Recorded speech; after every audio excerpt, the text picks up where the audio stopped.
Hi, Patrick here. So this video has been a long time coming. It feels like, but wanted to give you guys an explanation for why there's been no videos the last couple weeks. And the short answer is that our son Aaron died on June 24th. We were out touring a potential daycare for him, and very suddenly he stopped breathing and went into cardiac arrest. We were able to revive him at the hospital with 4 shots of epinephrine, which, if you know anything about medical or triage, is really, really bad for anybody, especially for a little baby. He was declared brain dead a couple days later, and we pulled him off life support, and on June 26th, he passed away. So, this is really hard to talk about. Just wanted to give you guys an update on why there hasn't been any videos, and I'm going to try and get back into doing some because it feels normal, and that's been something that we've been striving for, is just to feel normal again. And but still remembering him, if that makes any sense. And so that's partly why I wanted to do this video. So if you just were wondering where I've been, thank you. We appreciate it. Um, the strangest thing, people have been like, "What can I do to help?" And there's nothing. Honestly, there's nothing anybody can do to help. I'll put a couple links in the description for places that we've been sending people to donate. If you really feel an outpouring, it's perfectly acceptable. Like that's part of grieving as well. We've been donating quite a bit to various places just to feel better. Um, One of the things that we were able to do is we got a call from the New England organ transplant, and they said they had a need for infant heart valves, and so we were able to donate his heart valves to another little baby in need. It felt really good, to be honest, you guys, and striving for any way to feel good these days. There's been a lot of time stuck in my head, just not knowing what to do, what to say. Lots of retail therapy.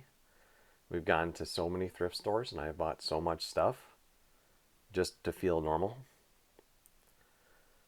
Uh, yeah, it's been really hard. The official diagnosis was SIDS, which, yeah, it's every parent's nightmare that that's the diagnosis. Like, you want to know, like, oh, it was, he had something wrong with him, or there was an accident, something. I really didn't want to hear, like, oh, I did something wrong. So thankfully that wasn't the case. But SIDS is the catch-all. Even the doctors admit it. Like, when they don't know what it is, they say it's SIDS. So um, I don't know if you who are watching this believe in God or not, but we do. Um, we the daycare was at the church, and so we've been finding some solace there by saying, well, he was at the church and God took him while we were there. That was a safe place for him to go. I really I'm glad, because I think if he had been here in our apartment or in the e-baby room, that I don't know that I would be here in this room. And it's been over 2 weeks now, you guys. I don't know that I would be able to be in this apartment and not be angry, which, you read about the stages of grief. I've taken several psychology classes in the past, and you hear that anger is one of them. And I've never felt anger like this. I've been so angry about this. Just why? Why was he taken from us? No answers. We haven't done anything wrong to deserve this. Amber and I both have had our fair share of heartaches in life, and the pregnancy wasn't easy. I mean, I've heard of harder pregnancies, but for us it was pretty difficult. Amber had gotten prenatal diabetes, gestational diabetes, and so she had to really be on a strict diet and check her blood like 4 times a day, and then just like we had had 2 miscarriages before that, and so it was just like we made it, right? We made it through to the end, and we had a happy, healthy baby. And even that, right? You guys remember when he was born? He was born 30 days early at 4 pounds 6.9 ounces. And by the time the next weight check he had, he was 4 pounds. So he was just a tiny little guy, but he was so strong and healthy. And like all of these things, there was places for something to go wrong, and he was fine. And we had just spent so much time with him here, and that was hard, to be honest, you guys, right? Like he wasn't gaining weight, so we had to make sure to be on a really regimented diet with him, where every 2 hours he had to be fed. And it just was like not a lot of sleep. I was exhausted, and it was just hard. But we're like, okay, well, now we finally got a routine down, and everything was getting easier. And we're like, okay, I'm going to go to some garage sales, like that kind of stuff. And then this happens. And I just don't understand. It does not make any sense to me.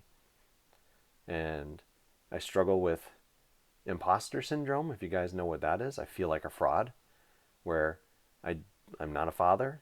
I feel like a fraud, where I'm like, I'm not really sad. I feel like every time I get tears in my eyes that I'm just faking it. And it's like, what is going on with that? Why do I have to deal with this now? Can't I just grieve and be left alone from my thoughts? It's just ridiculously frustrating. We had a celebration of life for him on Saturday, so a couple of days ago on the 10th. And so many people came. And I know hardly anybody had even met him. So they really were there for us, to support us. Many people had said that they felt connected to him through Facebook or through YouTube, so that was a blessing. But it still was heartbreaking, because we were just getting ready to introduce him to everybody. We were just getting ready to do that, because he had been so small, and we were so worried that being around that many people would be dangerous for him.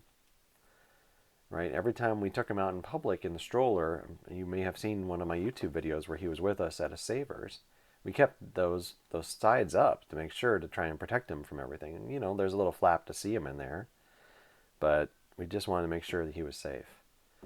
And everything we've done to protect him, and it was all for nothing. Like, he still died for nothing we could have prevented.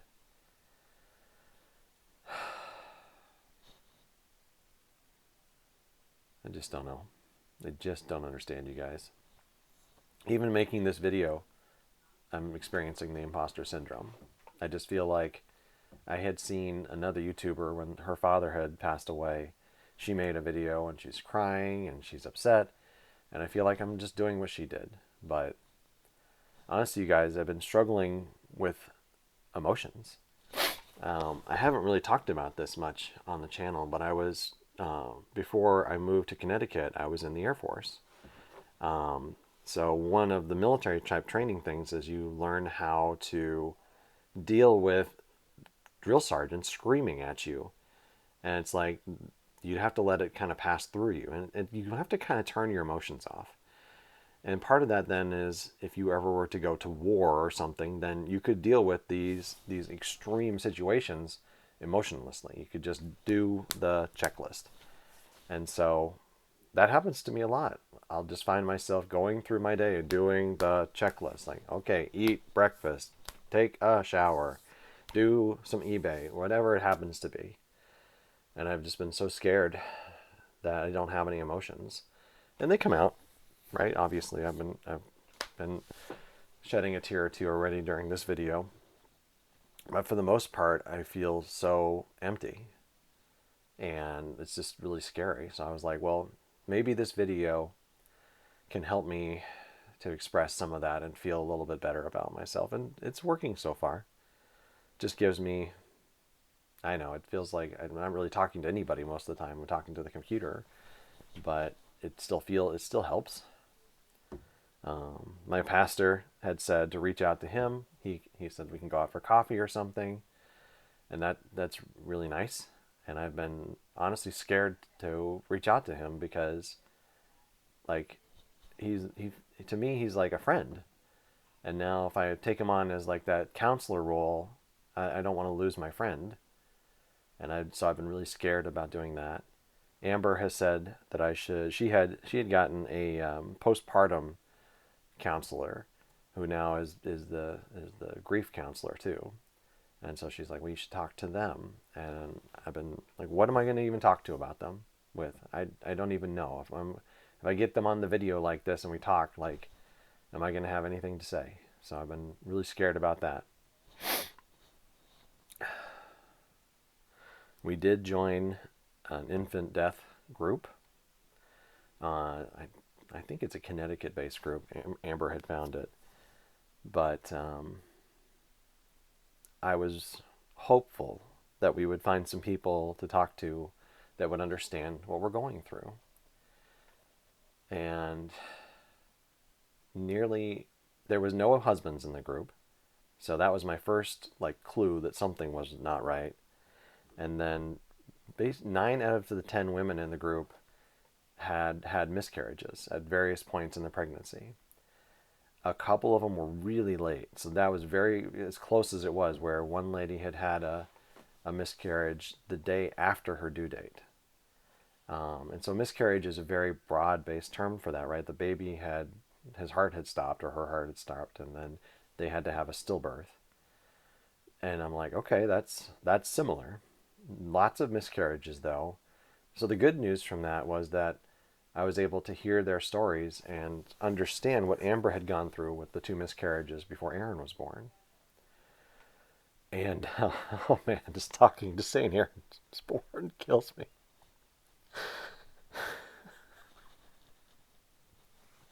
And then I'm struck with the imposter syndrome again. I'm like, why am I crying?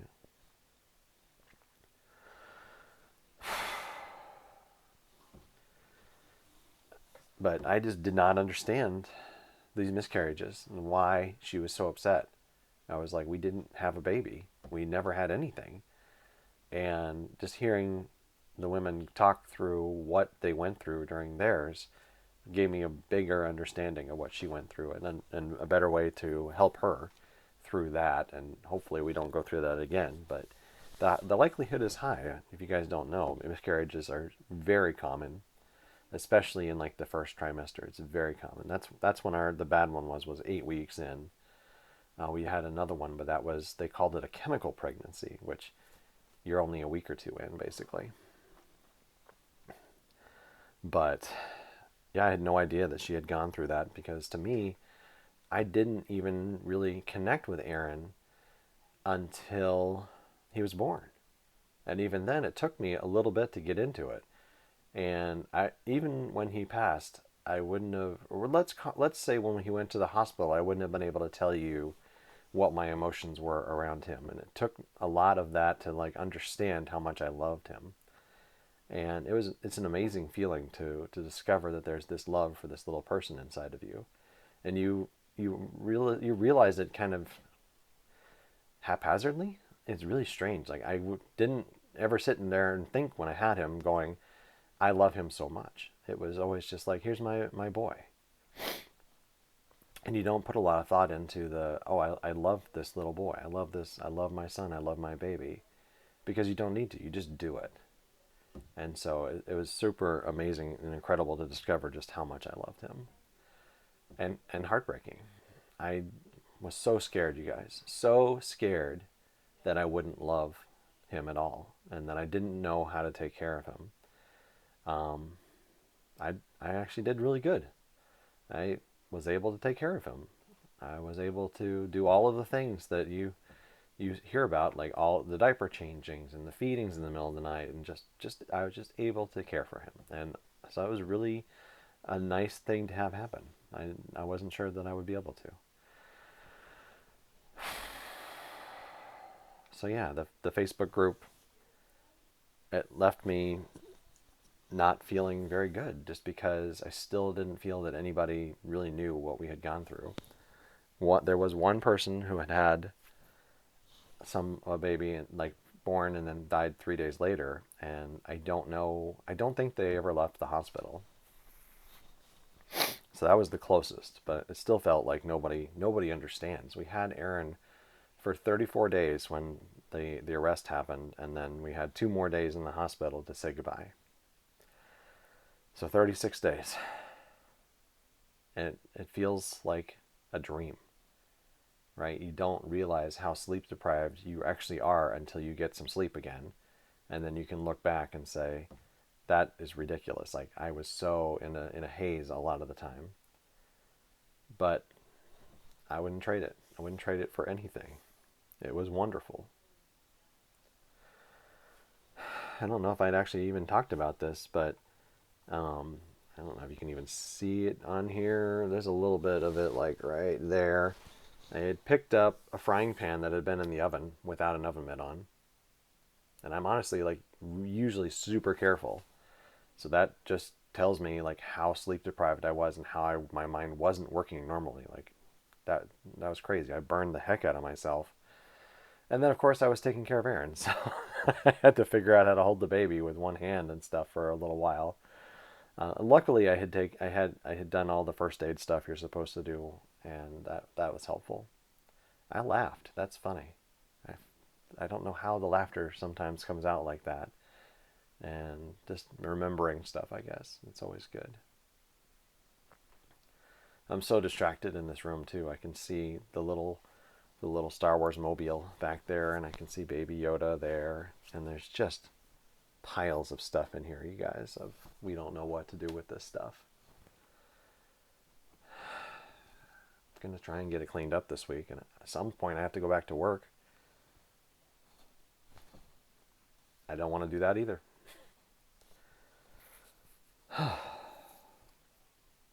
The the one of the things that was good that came out of this, um, I hadn't spoken to my father in about 4 years.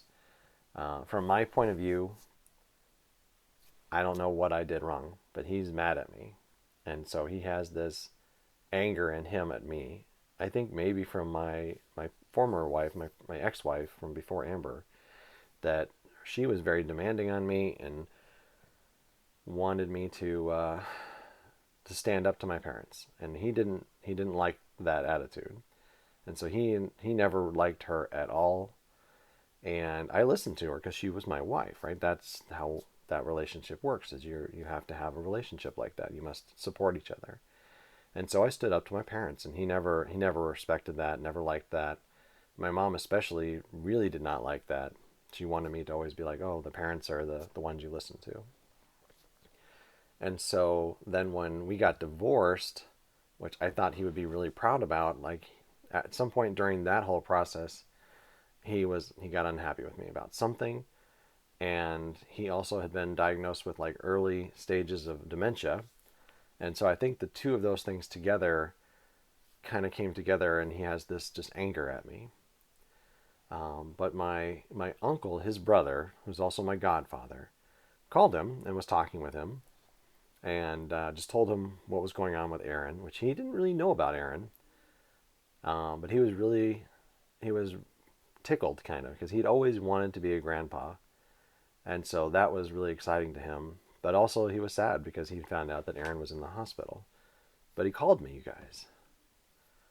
So we had been praying for a miracle for Aaron to wake up, right? For the brain to just fix itself and for his brain activity to come back.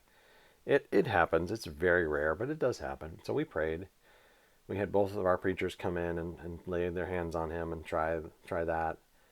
Um, and instead, the miracle that I got was that I spoke to my father for the first time in 4 years. It wasn't the miracle that I prayed for, but it was the miracle that I got, and it was really nice. I just used to really just love to talk to him. It's true. My mom, she was kind of the glue that held us together, and her and I had a connection that my dad and I didn't have, that don't have. But at the same time, like we always had a good time together. Always had a good time together. Just even if we were just doing men's stuff, right? Having a catch, going out, doing car stuff, what have you. It was never an effort there, right? Just effortless to just be with him. So I miss that. So yeah, now I'm feeling like I'm running out of stuff to say. So at Aaron's celebration, instead of doing right, we didn't have a funeral. We had a celebration of life, and instead of a eulogy, Amber and I decided to write letters to Aaron, and I was like, well, I could always read that to you guys. Um, I I I think that they recorded us at the church doing it, um, but I don't know. But I was like, I like it, and I found comfort in the words that I've written, so I'll read them again. Aaron, you were born suddenly after a 24-hour head start. I was not ready to meet you and was very nervous. But as soon as I saw those blue eyes, I was in love and knew you were my son. I dared not to dream of ever having a son, but suddenly you were mine. I knew that I wanted to dive right into taking care of you, as this was something I didn't want to do only halfway. It was great fun, as I had a fantastic time learning all the tips and tricks the nurses in the hospital would teach me about swaddling. Changing diapers was another story altogether. I can't tell you how many times you peed on me. I tried several processes to try and escape it, but none of them worked, as you always managed to find a way. The first couple of weeks were hard, but along with Mommy, we began to develop a rhythm. I greatly enjoyed learning how to feed you and loved having you sit on my lap for hours, especially when you held my fingers in your hands. We had a great time together watching YouTube videos about garage sales and poker, as well as playing in the occasional online poker game. You weren't my good luck charm exactly, but we still had a lot of fun together. Though it was very similar to exercise, I will greatly miss taking you on walks at the various parks around town. I'd made it into a game with Mommy to see if we could get to walk in as many parks as possible. You really seemed to enjoy them, even though you slept the entire time. We know you could hear our voices and loved being there with us. The hardest part about all of this are all the things that we're not going to get to do together. I so wanted to take you along with me to garage sales for years to come. I wanted to teach you to throw a baseball, as one of my best memories from my childhood was having a catch with my dad, and I was hoping we could build several memories. I wanted to hear you speak your first words and watch you take your first steps. I wanted to know if you liked Star Wars.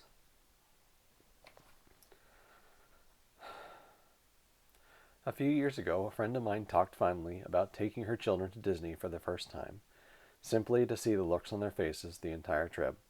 And I have to admit that I've been fantasizing about doing that with you since we first learned your mother was pregnant. I'll close there, my son, and say that I will miss you greatly. I thought we were only at the beginning of our journey together, but now it's come to an end. I love you so very much and didn't want to say goodbye to you so soon.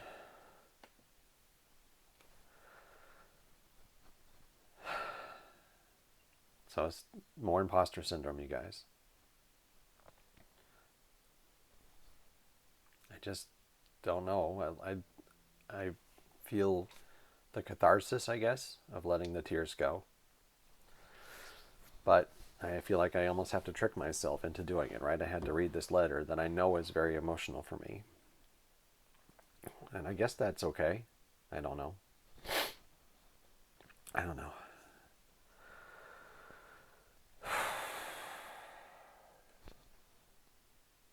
Yeah.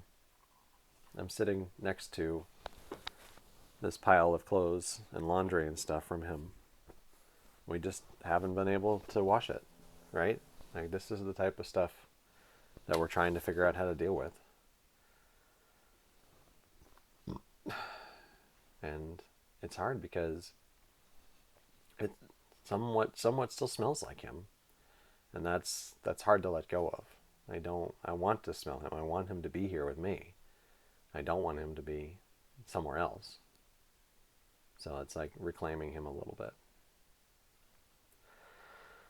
Okay, I'm getting exhausted from doing this, so I'm gonna wrap it up.